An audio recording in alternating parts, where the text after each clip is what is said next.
they died. Two of them were killed in Vietnam, and the other one was wounded very badly. Pablo played for the Harlem Globetrotters, and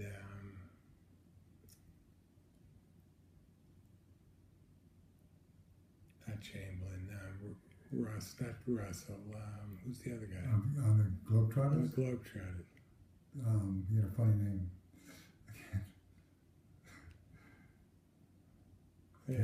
Then they were just wonderful. They were just fun guys, and what I don't remember from them was their anger. And I always thought that was so peculiar. If we were treated like that, I think we'd be pissed. Can you imagine knowing that your grandmother and grandfather came over on a slave ship? That's just beyond me. Just beyond me. I think you're just thinking back, it's just astonishing. Oh, it is. It's like, the cruelty. Absolute cruelty. And I could never get over that. Never. Never. And then we went up to the gym, and I forgot the guy's name. Sanders? I forgot now. It's only a short time, but I did forget. And how he, you immediately know if you've been in that situation, in the hood, whatever they wanted to call the hood,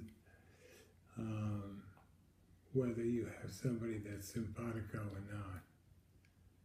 And he went to the drugstore, and I remember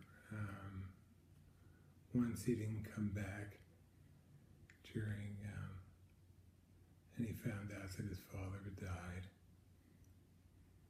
This is one of your This is one friends? of the guys, Lonnie. And he wasn't the brightest bulb in the room, but he was the funniest bulb. he saw things, and he could mimic you better than you could mimic yourself in the mirror. You just could. I don't know how he did it, but he did. And yet we go on. We go Well, on. that's a gift that you have too of comedy. Yeah. That's always been an important part of your life. Yeah.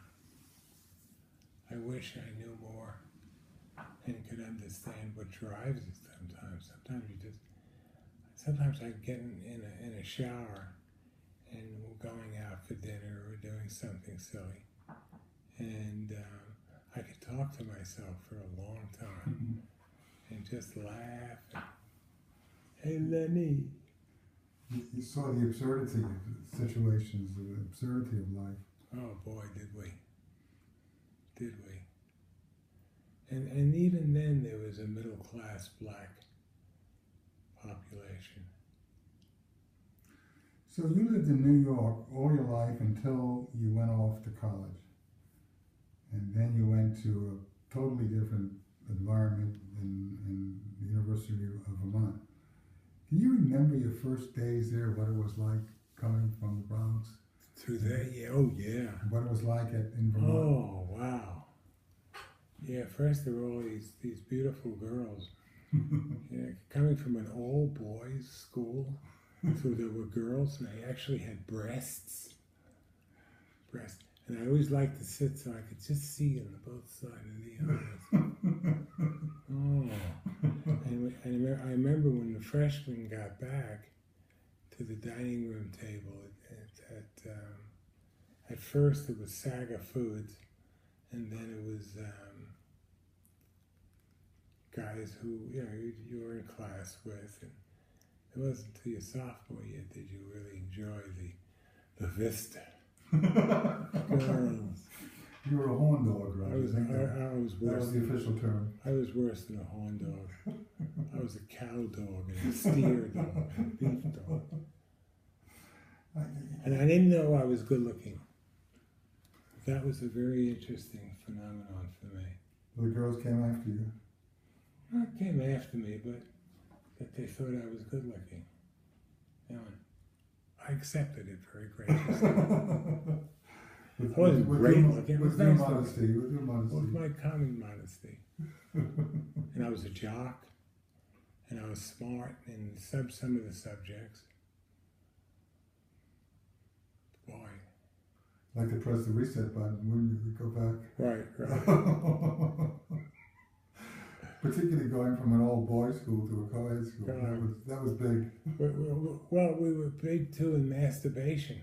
Roger, we're going to censor this, Roger. We're gonna censor. God, we were good at it. God. And then you couldn't date that much because you're a freshman. Didn't they have rules? You had to get the girls back. Yeah, you had to get by 11:30. We thought the rules were written by the seniors. So they could get all the girls. And get all the girls, yeah. It was very sad.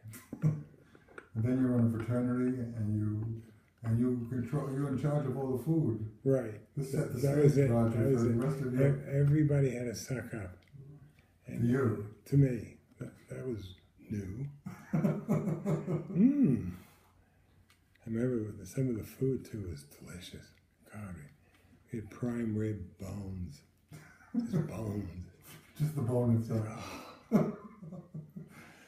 You always were a carnivore, Roger. Oh God, it was worse. I'd eat the carnivores. God, and you remember, I don't think Mom ever served us prime rib. We did have big rib. We had very good food. Very good food. We had the pinwheel sirloin. Had a little bone in the middle, and everything came off that. There was the fillet that came off. There was it wasn't the T-bone. It was something else. Roger, only you can remember a steak you had 65 years ago. No, don't exaggerate. It wasn't 65. It was 63, maybe.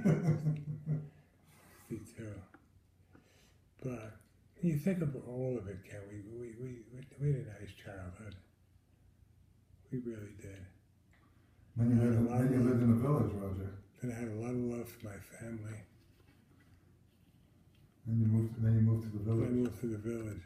You were a hippie before it became fashionable. No, you weren't a hippie. I wasn't a hippie. I was a hippie, but I wasn't, nuts about it. As long as I could smoke things that I won't mention. We didn't do that a lot. We've given the impression to the kids, or you've given the impressions to your kids that I was a big pothead. I never said that, Roger. Oh, Julia came up and she said, "Oh, I know about you, Uncle Raj. You were a good publicist, Ken." I don't remember that. The kind everybody in death row needs. It's a lie, a lie. It's a lie, it's a lie. But I do remember, and it still brings a lot of tears to my eyes, how good brothers that we were. Yes. At the end of the summers and the things that we did. We were very, very, very lucky. And all my friends were jealous of that. I wasn't my objective, but I was good luck. No, we love to tease each other and have fun. Unmercifully. Yeah, that was the fun part. Sport number one. I remember the year that you got taller and stronger than I was. Yeah, 16. That was really scary. You were screwed. I figured, oh my God, he's going to pay me back for all the abuse. And one or two good shots, and I'm going to be decked. Yeah. But you were also pretty gentle, so you... No, I try to get a noogie in. A good noogie once in a while. Just for me anyway. Yeah, but a noogie's nothing. I know. I could have been conked. Oh, well. And then you've always had a career in marketing. Yeah. You marketed different things, but your strength was that you could put yourself in the mind of the customer Right. for the product that you had, and then you would be able to come up with a narrative that would convince that person, but not just a narrative, but also you could internalize it and create the product. The concomitant, how you say it, concomitant bullshit to go with the story. The concomitant bullshit. I like that. Like that fits. That fits. And then I came to Florida, and I met Gloria. Gloria was like day 26. I still have the book. It was right here. There it is. Here it is. Here it is. Right here. I just have the book. This is 28, 29 years ago. Book of your old girlfriend. All my old girlfriends. That's sick. All right, that's not so sick. Look. Renee Doran. She was a hooker. Roger, your children are going to see this, Roger. Mike Biddleman, Larry Bender, Barbara Bogert, Jack Bornstein. I don't know any. Most of these people were Jews. Though at least half my friends weren't. That came from basketball. Hal Ballo. Who are these people? Evelyn Botkin came. Oh, there's Evie. Maureen Byrne. Boy, was she was a shiksa. She let you know probably every paragraph that you were Jewish. That can get old. That can get very old, yeah. Barry Bloom, I talked to. Larry Bender just got. So tell us about your first date with Gloria.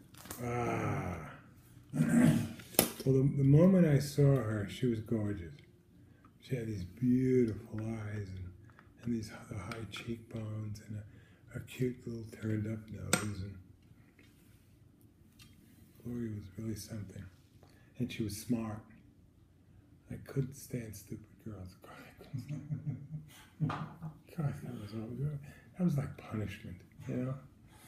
It was Sandy that set me up with some English girl who thought it was pure genius to tell me that Chinese food would wear out after an hour. I mean, why did they make these people? I think they were. What did they mean by wear out? Make you go to the bathroom? Yeah, they're just.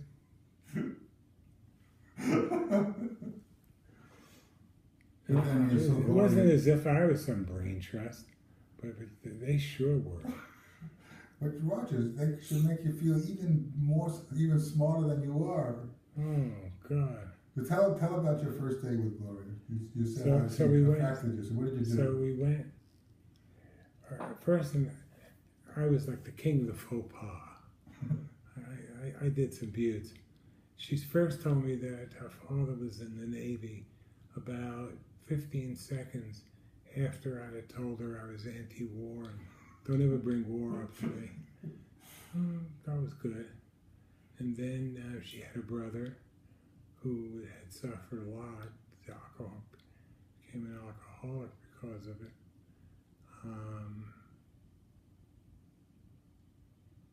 But it was funny that I instantly knew I liked Tana, her mother, because she was alive.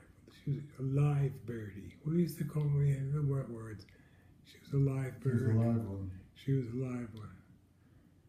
Tana made me laugh and laugh and laugh. She only got mad at me once when I was doubting the truthfulness of what Shell was, the granddaughter. Yeah, had done, and I took it for the worst.